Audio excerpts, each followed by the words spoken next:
بسم اللہ الرحمن الرحیم۔ السلام علیکم ورحمۃ اللہ وبرکاتہ۔ میں اپنے تمام معزز اپنے ہم سفر ساتھیوں کو، اپنے تمام پیر بھائیوں کو، اپنے تمام مریدین کو، اپنے تمام شاگردوں کو، اور جو لوگ میرے ساتھ اس روحانی سفر میں شامل ہیں، اور وہ لوگ کہ جو قدم بقدم شانہ بشانہ میرے ساتھ ساتھ سورہ قریش کے کارواں میں شامل ہیں، اور ان تمام لوگوں کو کہ جو دنیا میں جہاں کہیں بھی موجود ہیں، کسی نہ کسی خانوادے سے جڑے ہوئے ہیں، کسی نہ کسی سلاسل سے وابستگی ہے، اور ہمارے خاندان میں اس نیت سے جڑے ہیں کہ ہمارے خاندان کے اعمال اور ذکر و اذکار اور سلسلے کی تعلیمات کی اجازت لے سکیں۔ میں ان تمام لوگوں کو، اور وہ لوگ کہ جو اپنے مسائل میں گرفتار ہیں، پریشان ہیں، گھرے ہوئے ہیں، اور وہ چاہتے ہیں کہ ان کو ان کا حل ملے، اور وہ اس نیت سے انہوں نے ہمیں جوائن کیا ہے۔ میں ایسے تمام لوگوں کو اپنے خاندان قادریہ، سلسلہ عالیہ سہروردیہ، چشتیہ قلندریہ، ابو العلیہ، جہانگیریہ، حسنیہ، عثمانیہ، تاریکیہ، شاذلیہ میں ایک بار پھر سفینہ نجات المسائل کے سیزن 2 کے ایپیسوڈ 14 میں خوش آمدید کہتا ہوں، اور یہ بھی امید کرتا ہوں کہ آپ تمام لوگ خیریت سے ہوں گے، اور الحمدللہ ہمارے ہر مہینے کا مبارک سفر اپنی منزل کی طرف کامیابی سے پہنچا، اور ایک ایسے سفر کے واپسی کے بعد آج ہماری فرسٹ ٹرانسمیشن ہے، اور آج کے دن میں آپ کی توجہ سورہ فلق کی ایک ایسی آیت کی طرف لے کر جانا چاہوں گا کہ جس آیت میں قرآن پاک میں 1400 سال پہلے ہی اللہ نے فرما دیا۔ کیا فرمایا؟ اور ہمارے لیے اس آیت میں کیا حکمت ہے؟ سورہ فلق کی صرف ایک آیت جو تیسری آیت ہے کہ وَمِن شَرِّ غَاسِقٍ اِذَا وَقَبَ، اس کے معنی بنتے ہیں اور اندھیری ڈالنے والے کے شر سے کہ جب وہ پوری طرح سے چھا جائے۔ اس سے کیا مراد ہے؟ یقیناً ہم نے یہ سنا ہے کہ جب رات چھا جاتی ہے، جو درندے ہوتے ہیں، جو موذی جانور ہوتے ہیں، وہ اپنے بلوں سے، اپنی کچھاروں سے باہر نکل جاتے ہیں اور پھر انسانوں کو نقصان پہنچاتے ہیں۔ یہ تو ایک اس کی ظاہری معاملات ہیں، لیکن اصل اس کی حقیقت کیا ہے کہ جس کے شر سے پناہ مانگی گئی ہے؟ اور نبی کریم صلی اللہ علیہ وآلہ وسلم کہ جب آپ پر یہ صورتیں نازل ہوئیں، اور جب آپ نے اس صورتوں کے بارے میں اپنے اصحاب کو بتایا، اور آپ نے فرمایا کہ آج ایسی صورتیں نازل ہوئی ہیں کہ جو اس سے پہلے میں نے کبھی نہیں دیکھی، یہاں تک کہ حضرت عائشہ صدیقہ رضی اللہ تعالیٰ عنہ فرماتی ہیں کہ جب سرکار دو عالم صلی اللہ علیہ وآلہ وسلم کو کوئی تکلیف پہنچتی تو آپ یہی صورتیں پڑھ کر اپنے ہاتھوں پر دم کر کے اپنے پورے جسم پر پھیل لیا کرتے تھے۔ یقیناً میں دو صورتیں یعنی کہ معوذتین کی بات کر رہا ہوں، سورہ فلق اور سورہ ناس۔ یہاں تک کہ جب سرکار دو عالم صلی اللہ علیہ وآلہ وسلم پر جادو کیا گیا تو یہی دو صورتیں نازل ہوئیں، اور اسی جادو کا توڑ ثابت ہوئیں، اور اسی کی برکت سے آپ پر کیا گیا جادو ختم ہوا۔ میں پوری دونوں صورتوں کے بارے میں تو نہیں، لیکن صرف ایک آیت کی طرف میں آپ کی توجہ دلانا چاہوں گا، سورہ فلق کی تیسری آیت،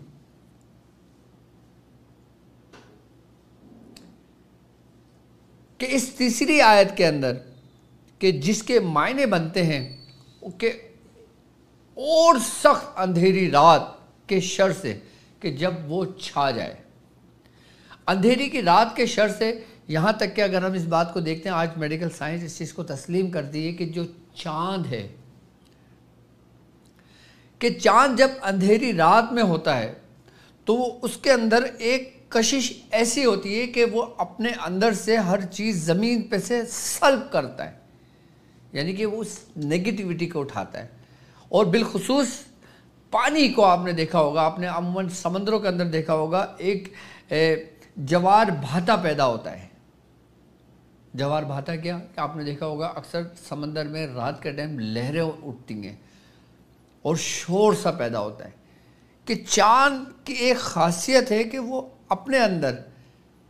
جو مختلف جگہوں پہ زمین پہ جو پانی ہوتا ہے نا، اس کو اپنی طرف سلب کرتا ہے، اور ایک ایسے پانی کو سلب کرتا ہے جو ایک خاص قسم کا ہوتا ہے، یعنی کہ جس کے اندر مختلف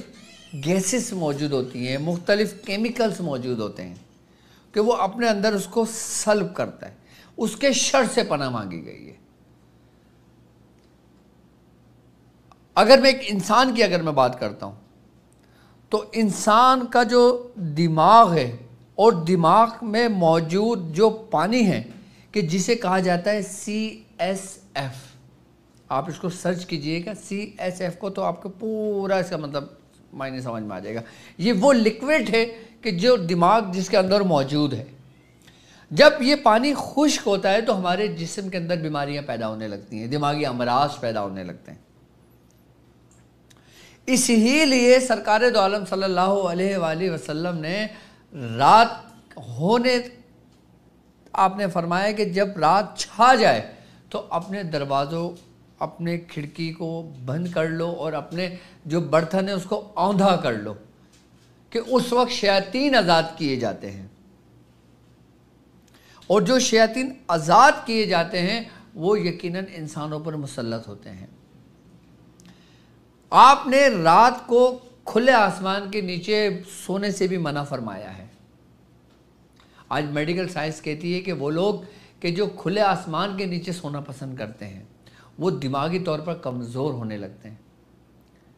اور جو لوگ رات کو عموماً جاگتے ہیں اور بلا وجہ بلا ضرورت جاگتے ہیں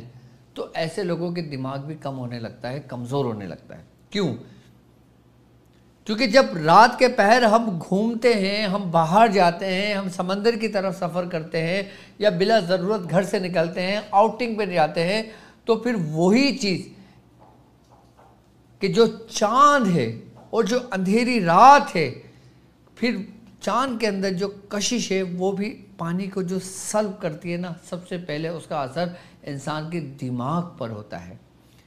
دماغ پہ موجود اس پانی پہ جسے CSF کیا جاتا ہے،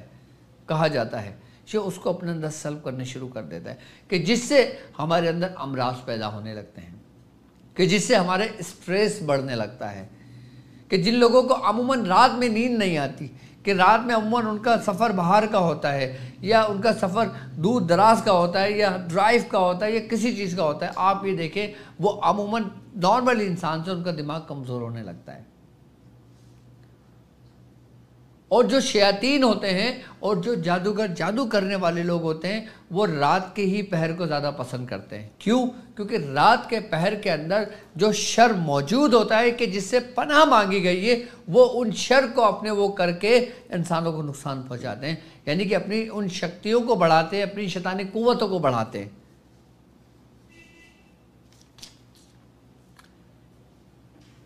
اس ہی لیے جو سفلیگر ہوتے ہیں، جو جادوگر ہوتے ہیں، جو گندا کام کرنے والے لوگ ہوتے ہیں، وہ عموماً رات کے پہروں کو پسند کرتے ہیں، کہ جب رات ابتدائی رات ہو اور پھر درمیانی رات ہو اور پھر انتہائی رات ہو۔ دیکھیں، ہمیں اگر عبادت کا حکم دیا گیا ہے تو ہمیں کیا کہا گیا ہے کہ رات کا آخری پہر عبادت کے لیے سب سے افضل ہے، چونکہ رات کا وہ پہر ہے کہ جب اللہ تبارک و تعالیٰ 7ویں آسمان پر آ جاتا ہے اور پکارتا ہے، اس کی رحمت پکارتی ہے اس روح زمین پر رہنے والے لوگوں کے لیے کہ کوئی ہے جو مجھ سے مانگے میں اسے عطا کر دوں، کوئی ہے کہ جو مجھ سے گناہوں کی معافی طلب کرتا ہے اور میں اس کو معاف کر دوں، کوئی ہے جو اپنے رزق کے لیے دعا کرے میں اس کا رزق اضافہ کر دوں۔ یہ وہی رات کا آخری پہر ہے، کیونکہ خیر اور شر دونوں ہمیشہ ساتھ ساتھ رہے ہیں، ساتھ ساتھ چلے ہیں۔ جہاں جہاں تک باطل گیا ہے حق ہمیشہ اس سے آگے رہا ہے۔ اس تیسری آیت میں جو پناہ مانگی گئی ہے وَمِن شَرِّ غَاسِقٍ اِذَا وَقَبَ، کہ رات جب پوری طریقے سے چھا جائے اس کے شر سے، اس میں شر سے مراد وہ شر کہ جو شیطانی قوتوں کا شر ہے، وہ شر کہ جو چاند کا اپنا بھی ہے شر، کیونکہ خیر اور شر ہر جگہ موجود ہے، کیونکہ چاند کی اپنی کوئی روشنی نہیں ہے، چاند بالکل سیاہ ہے، تاریخ ہے، وہ سورج سے اپنی روشنی کو حاصل کرتا ہے، اور جب وہ سورج سے اپنی روشنی کو حاصل کرتا ہے، جو ہم چاند کو دیکھتے ہیں وہ چاند کی نہیں، وہ سورج ہی کی روشنی ہے،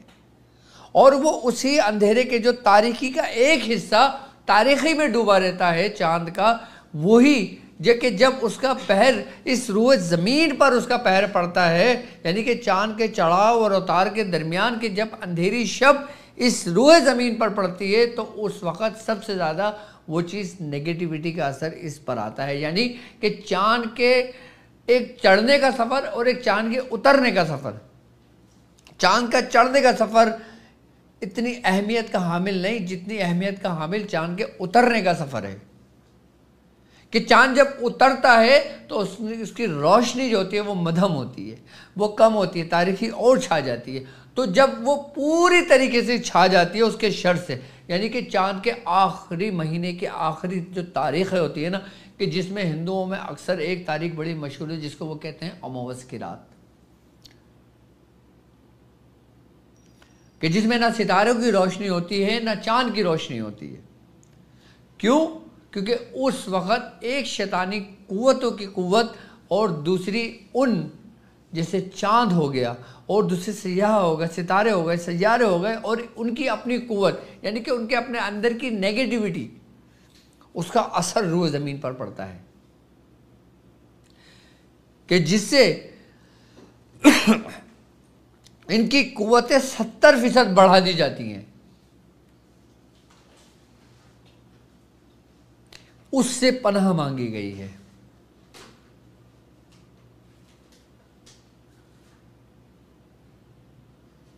چاند جب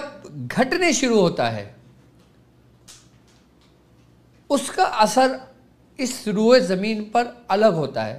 چاند جب بڑھنے شروع ہوتا ہے اپنی منزلوں کی طرف بڑھتا ہے اس کا اثر، اس کی جو تاثیر ہوتی ہے اس روح زمین پر وہ الگ ہوتی ہے۔ جب ابتدائی کے اندر جب چاند چڑھ رہا ہوتا ہے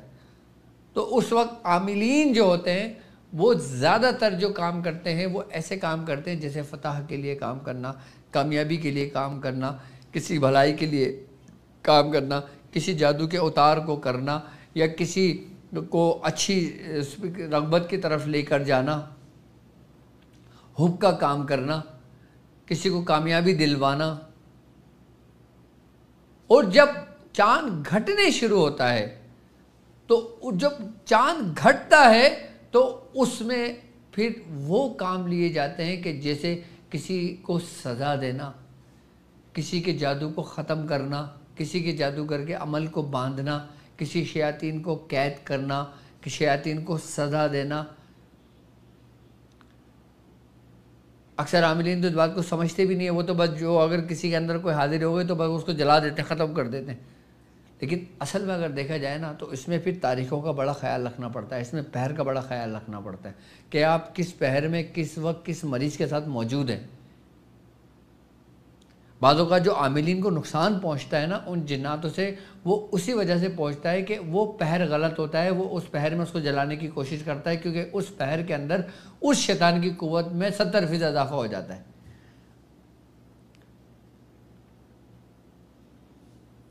عاملین جو روحانی معالج ہیں ان لوگوں کا ان چیزوں کا جاننا بھی بہت ضروری ہے کہ کن چاند کی تاریخوں میں وہ اتار کریں گے، کن چاند کی تاریخوں میں وہ شیاطین کو جلائیں گے، کس چاند کی تاریخ میں شیاطین کو وہ قید کریں گے، کس چاند کی تاریخ کے اندر وہ شیاطین کو تکلیف اور ایذا دیں گے، اور کن تاریخوں کے اندر انہی شیاطینوں کی قوتیں بڑھ جاتی ہیں جو انسانوں کو نقصان پہنچاتے ہیں۔ آپ نے عموماً دیکھا ہوگا آج کے تقریباً اگر میں یہ کہوں کہ اس 10 سے 15 سال کے عرصے کے اندر ایک مرض بہت تیزی سے پھیل رہا ہے، وہ بچوں میں پھیل رہا ہے، کہ جس کو کہا جاتا ہے آٹزم، کہ جس میں بچہ بڑا تو ہوتا رہتا ہے لیکن اس کا جو دماغ ہوتا ہے نا وہ بڑا متاثر ہوتا ہے، کہ جس میں بچہ صحیح طریقے سے بول نہیں پاتا،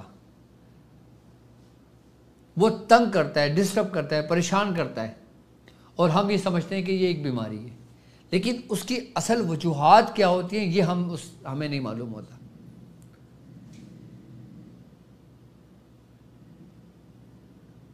یہاں تک کہ اولیاء کرام فرماتے ہیں کہ جو شخص رات کے پہر اپنی زوجہ سے وہ صحبت کرتا ہے، اس دوران اگر وہ گفتگو کرتا ہے تو 90% یہ شبہ ہے کہ اس کی اولاد گونگی پیدا ہو۔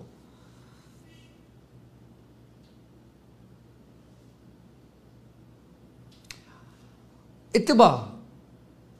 کہ جو یہ سمجھ لیں کہ جنہوں نے حکمت کے اندر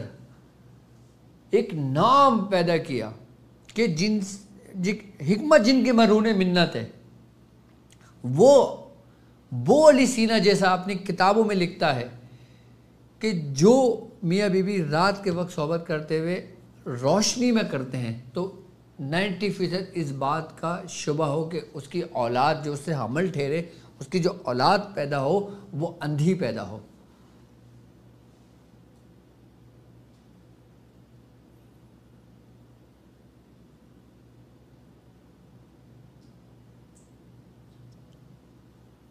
اور دوسری اتباع یہ لکھتے ہیں کہ جو شخص کھلے آسمان کے نیچے صحبت کرتا ہے 100% اس کی اولاد میں نقص ضرور پیدا ہوگا، یا تو وہ معذور ہوگی،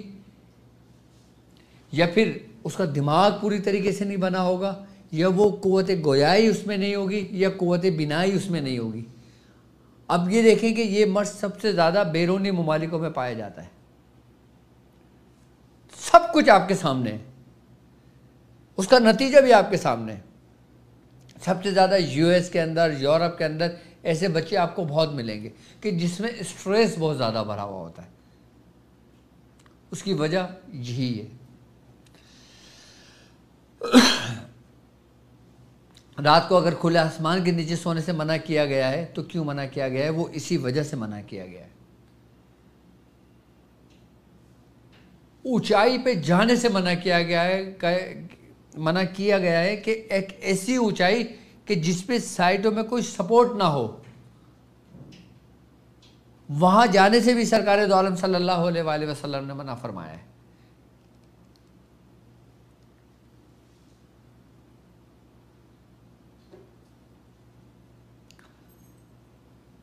ہمارے اندر یہ مرض کیوں تیزی سے بڑھنے شروع ہو گئے؟ کیونکہ ہم اپنے اصل سے پیچھے ہٹ گئے۔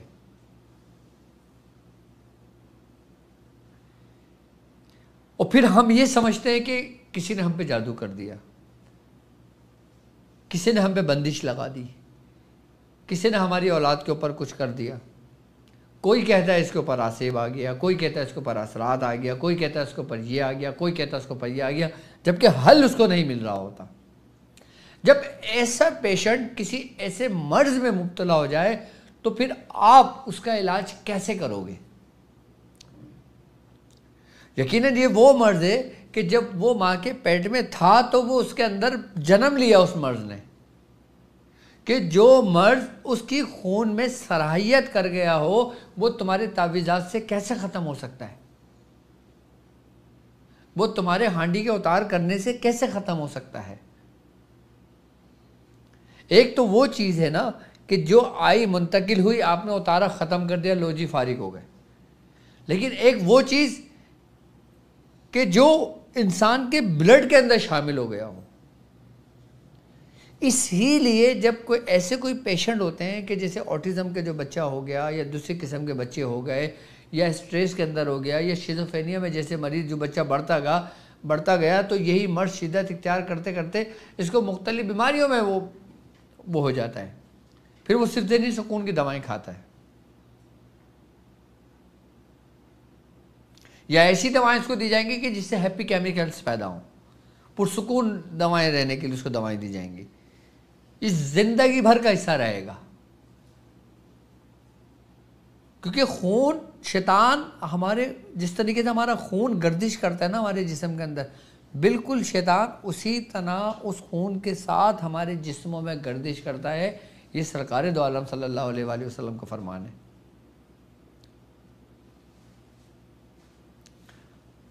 ہماری چھوٹی چھوٹی غلطیاں بھگتنا ہمارے بچوں کو پڑتا ہے. اگر ہم اپنی زندگی کو دین کے مطابق ڈھال لیتے ہیں تو ہم ایسی ہزاروں بیماریوں سے محفوظ رہ سکتے ہیں. اور جو لوگ دین سے دور ہو کر دوسروں کی اپنائیت کو اپناتے ہیں، دوسرے کے طرز زندگی کو اپنانے کی کوشش کرتے ہیں اور یہ سمجھتے ہیں کہ یہ بہت آزاد خیال لوگ ہیں،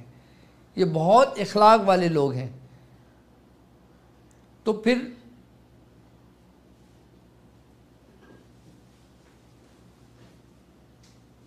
کائنات جو خالق کائنات ہے اس کا تو کچھ نہیں ہے، اس کا تو کچھ نہیں جائے گا. لیکن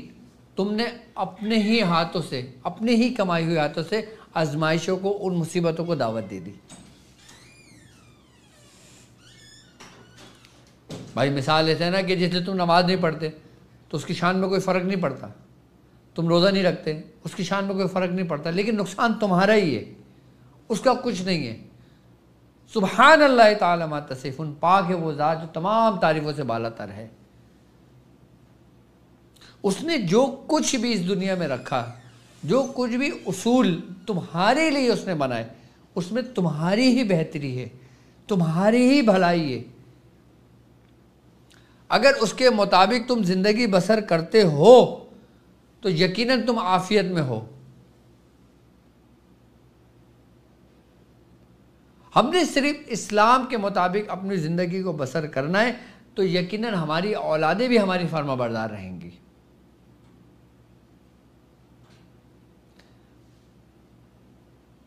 کہ ومن شر غاسق اذا وقب، کہ جب سخت اندھیری رات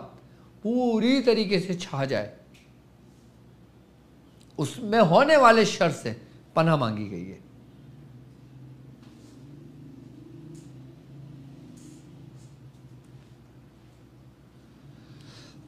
پھر یہی شر جب مسلط ہو جاتا ہے، پھر یہی شر جب بلڈ کے اندر شامل ہو جاتا ہے، اس کے وجود کے اندر داخل ہو جاتا ہے، پھر یہ رفتہ رفتہ بڑھتے بڑھتے بڑھتے پورے جسم کے اندر پوری طریقے سے سرایت کر کے اس کو اپنے کنٹرول میں کر لیتے ہیں. کہ جسے آپ نے دیکھا ہوگا بچہ عموماً کسی سے باتیں کر رہا ہے، الٹی سیدھی حرکتیں کر رہا ہے، کبھی کسی کو کچھ پھینک رہا ہے، کبھی کسی کو پانی پھینک رہا ہے، کبھی جو ہاتھ میں آیا اس کو اٹھا کے مار دیا. پھر وہ اپنے اس میں نہیں ہوتا، پھر اس کا دماغ اس کے کنٹرول میں نہیں بلکہ اس کا دماغ اس شر کے کنٹرول میں ہے کہ جس سے پناہ مانگی گئی تھی اور تم نے پناہ نہیں مانگی.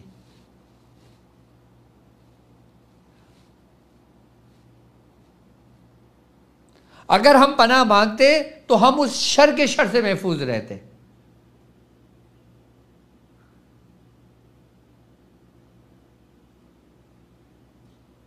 کہ ضروری نہیں ہے کہ ہم پر جو آزمائش ہے وہ ہم پر ہی آئے. ہماری کی ہوئی غلطیاں، ہمارے کیے ہوئے کچھ فیصلے وہ ہماری اولادوں کے بھی حق میں بہتر نہیں ہوتے کہ جس سے آزمائشیں آ جاتی ہیں.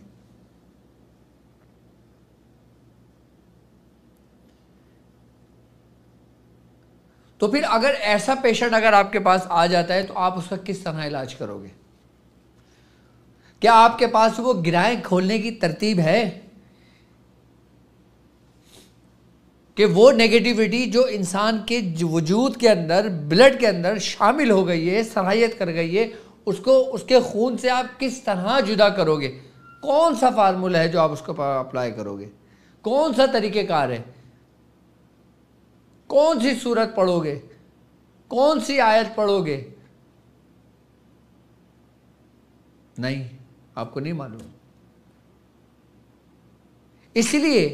پھر وہ ماں باپ کہ جن کے بچے اس مرض میں مبتلا ہوتے ہیں، پھر وہ در بدر بیچارے بھٹکتے رہتے ہیں، وہ بچہ جوان ہو جاتا ہے، وہ بوڑھا ہو جاتا ہے، اس کا علاج نہیں ملتا،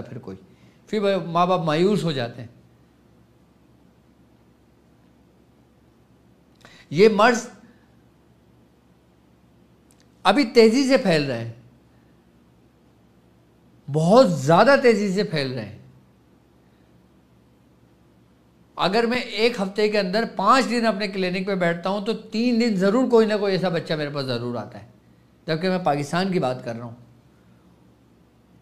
اور باہر ملکوں سے کالیں تو اکثر آتی ہیں کہ ہمارے بچوں کے ساتھ یہ مرض ہے، ہم ان کا علاج نہیں کر پاتے۔ پھر اس بچے کا جو علاج ہوتا ہے پھر وہ مہینے کی تاریخوں کے حساب سے شروع ہوتا ہے اور تاریخوں کے حساب سے ختم ہوتا ہے۔ ان تاریخوں میں احتیاط برتنی پڑتی ہے، ان تاریخوں میں بچوں کو تھوڑی سختی کرنی پڑتی ہے، کیونکہ اس تاریخوں میں جب بچے کا علاج کیا جاتا ہے، اس جو شیزوفرینیا جیسے مرض میں مبتلا ہوتا ہے، ڈیمینشیا جیسے مرض میں مبتلا ہوتا ہے، اسٹریس میں مبتلا ہوتا ہے، یا وہ انزائٹی میں مبتلا ہوتا ہے، یا پھر وہ سوسائڈ کی طرف جانے کی کوشش کرتا ہے، یا کسی کو نقصان پہنچانے کی کوشش کرتا ہے، پھر اس کے اندر ایسی قوتیں اور ابھرنے لگتی ہیں کہ جب اس کا علاج ہوتا ہے، تو اس لیے ماں باپ کو، پیشنٹ کو پہلے بتایا جاتا ہے کہ تم نے اس طریقے سے کنٹرول کرنا ہے، اس کے بعد جا کے وہ اس کے وجود سے چیزیں نکلتی ہیں۔ یا تو اس کو کسی جانور کے اوپر منتقل کیا جاتا ہے، یا اس کو کوئی پتلا بنا کے اس کے اوپر منتقل کیا جاتا ہے، اور اس کو پھر صدقہ کیا جاتا ہے، اس کو پھر توشہ دیا جاتا ہے کہ جس کے ذریعے کیا جائے۔ یہ ایک پورا ایک پروسیس ہوتا ہے، یہ چند دنوں کا نہیں ہوتا، اس میں مہینوں لگتے ہیں، لیکن اس مرض سے اس مریض کو نجات مل جاتی ہے۔ کسی کو 6 مہینے لگتے ہیں، کسی کو 9 مہینے لگتے ہیں، کہ جس کے اندر صلاحیت کر گئی ہوں۔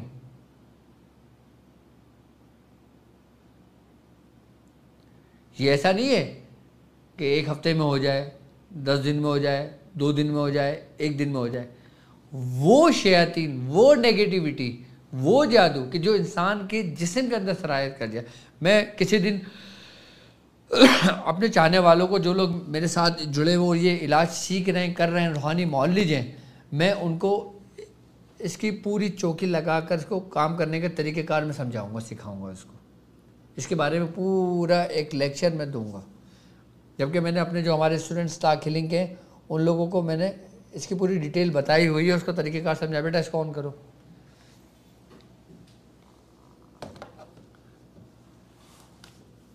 کہ جو لوگ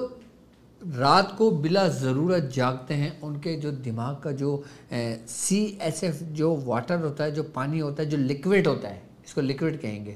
وہ سوکھنے لگتا ہے، وہ کم ہونے لگتا ہے، کہ جس سے مختلف بیماریوں میں انسان مبتلا ہونے لگتا ہے، کہ جسم کے اندر اس میں گلٹیاں بننے شروع ہو جاتی ہیں۔ اس گلٹی میں پین نہیں ہوتا، درد نہیں ہوتا، لیکن وہ گلٹی فیل ہوتی ہے۔ لیکن جب وہ گلٹی بڑھ جاتی ہے نا، پھر اس میں آہستہ آہستہ اس کا نا رنگت چینج ہونے لگتی ہے، اور رنگت چینج ہونے کے بعد پھر اس میں ہلکا ہلکا سا پین ہونے شروع ہوتا ہے، اور پھر اب کسی ڈاکٹر کو دکھاؤ گے، ڈاکٹر ٹھک کر کے آپ سے یہی کہے گا کہ آپ اس کی بایوپسی کرائیں، لو جی یہ تو کینسر ہے، جبکہ ایسا نہیں ہے۔ نہ تو ہر مرض کو کینسر بنا دیا جاتا ہے۔ باقی آپ اپنے مسائل اور ان کے حل کے لیے، بیٹا مجھے موبائل بھی دے دو، آپ لائیو کال بھی کر سکتے ہیں، اور اس تیسری آیت کے جو عدد بنتے ہیں نا، وہ بنتے ہیں 256۔ کتنے؟ 256۔ 6 6 12 13 13 کا 4۔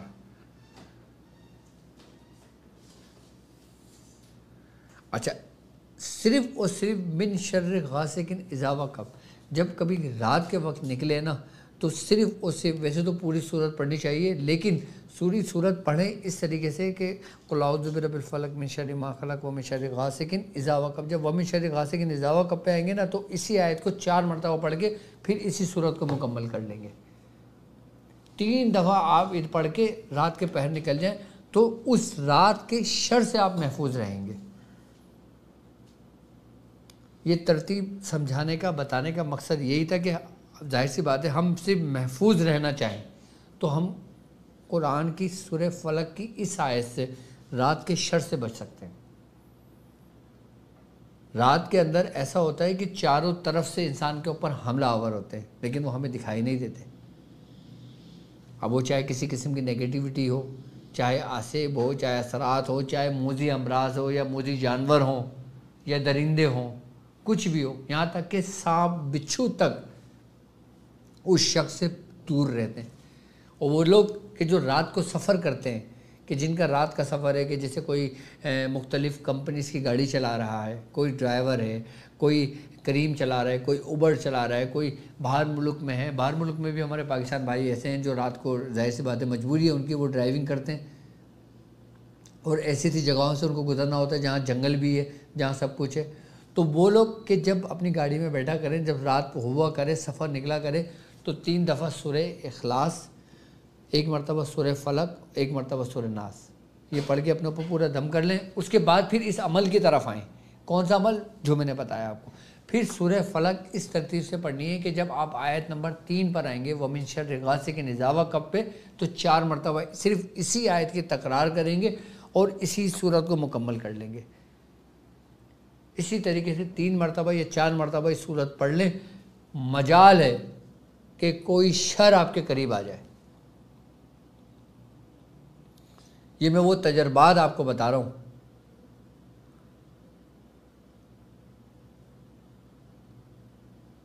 کہ جس سے انسان رات کے ہونے والے شر سے محفوظ رہتا ہے۔ اب رات کا ہونے والا شر چاہے جادو ہو، رات کا ہونے والا شر شیاطین ہو، رات کے ہونے والے شر چاہے موذی جانور ہوں، یا کسی بھی قسم کی کوئی نیگیٹیوٹی ہو، یا کسی سیارگان کی یا ستاروں کی کوئی نحوست ہو، یا کوئی اس کی نیگیٹیوٹی ہو، یا اس کا کوئی شر ہو، ہر چیز سے انسان محفوظ ہو جاتا ہے،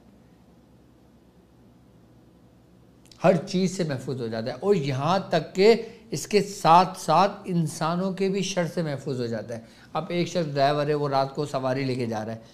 اب اس کو ڈر ہے کہ یہ شخص جس کو میں لے کے جا رہا ہوں یہ مجھے کوئی نقصان نہ پہنچا دے 2 پیسوں کے لیے، کہ مجال ہے وہ شخص آپ کو چھو بھی لے۔ اور جن کے بچے یا جو لوگ اس انزائٹی کے اندر ہیں، اسٹریس کے اندر ہیں، یا اس مرض میں مبتلا ہیں، یا بچے وہ چھوٹے جو آٹزم کے مرض میں مبتلا ہیں، وہ ماں باپ اپنے بچوں کو بھی، چھوٹے بچوں کو بھی نا اسی طریقے سے سورہ فلق جب اسی آیت پہ پہنچیں تو 4 مرتبہ اس آیت کی تکرار کرنا ہے، کیونکہ اس کا منفرد عدد اس آیت کا 4 بنتا ہے۔ یہ اس کی ترتیب ہے، 4 ہی مرتبہ اس سورت کو پڑھیں گے۔ جب اس آیت پر آئیں گے تو 4 مرتبہ اس آیت کو پڑھیں گے، تکرار کریں گے، اور پوری سورت کو مکمل کر کے پانی دم کر کے رکھ کے اپنے بچوں کو پلائیں گے۔ اس سے فائدہ یہ ہوگا کہ بچے جو نا یہ سمجھ لیں کہ محفوظ ہونے شروع ہو جائیں گے۔ اور پھر اس کا علاج تو ظاہر سی بات ہے، پھر پراپر علاج ہوتا ہے، پھر اس کی پھر پورا ٹریٹمنٹ ہوتا ہے، پھر اس میں احتیاطیں برتنی پڑتی ہیں، پھر اس میں سامان ظاہر سی بات لگایا جاتا ہے، پھر اس میں اپنا وقت دیا جاتا ہے، پھر تعویذات دیے جاتے ہیں، پھر کچھ کام کیا جاتا ہے، اور پھر جا کے معاملات کو پھر اس کو جسم سے جدا کیا جاتا ہے، تو جا کے بچوں کو اس سے نجات ملتی ہے اس سے۔